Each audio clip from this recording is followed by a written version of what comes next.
as possible. Go ahead, Peter. Thank you, Jen.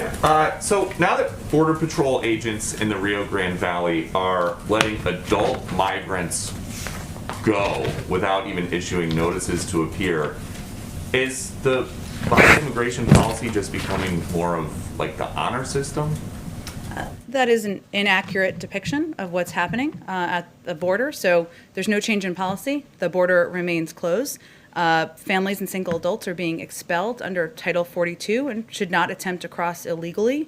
In the narrow circumstances in which families can't be expelled, the family is tested and quarantined as needed and placed in immigration proceedings to commence. In some cases, families are placed in removal proceedings further along in the release process. So if families are going to be deported and they're awaiting deportation, they don't need a court date. And they don't need a notice to appear because it has already been determined that they will be sent back to their home countries. Sometimes that takes a minute to ensure there is proper transportation and steps in place to do that. But if Secretary Mayorkas says the border is secure, the border is closed, how is that the case if these migrants are being processed on this side of the border and then put on a bus to points unknown on this side of the border?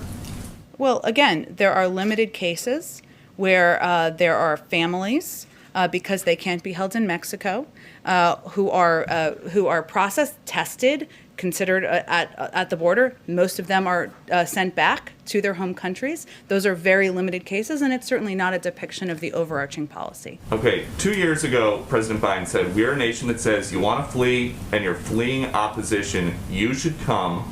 They deserve to be heard, that's who we are. Now he says, I can say quite clearly, don't come over. So why was his position different campaigning than it is governing?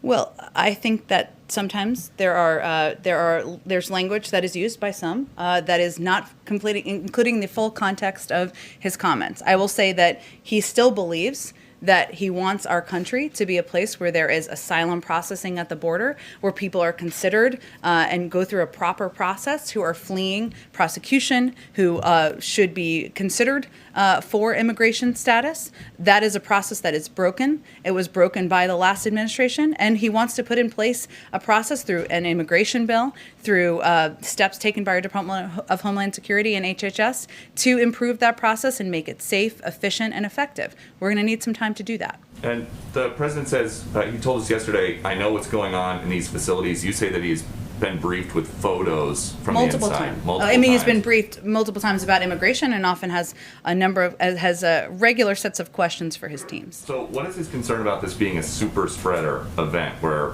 you've got 400 kids stuffed into a pod built for 260? These kids are tested.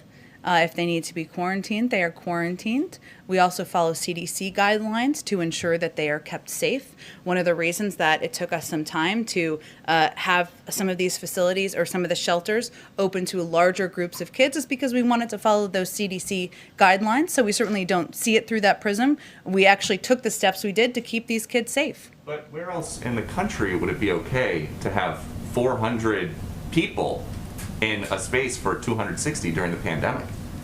Well, again, Peter, we're closely following the CDC guidelines. That's why we're opening up additional facilities, why they've been at limited capacity in a number of these shelters. But if I may, I don't know that there are CDC guidelines that say you can be open with are you talking about the shelters, or are you talking about the Border Patrol? Border Patrol facility. Apologies, I was misunderstanding your question. Yes. Look, I think our objective is to move. This is one of the reasons this is such a focus every single day for the president and this administration.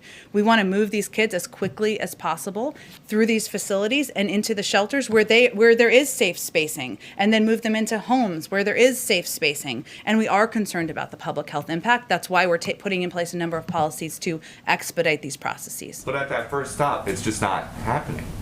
And that is part of the federal government that you guys are in charge of.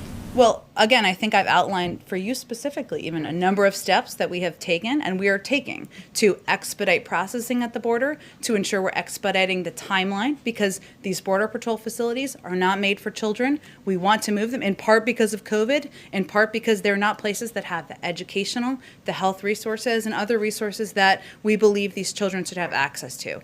That's where all of our focus is on and why we're working to expedite things. We have a plan. We're implementing it. And we're confident we're going to be successful. We just have limited time, so I just want to go ahead. A couple questions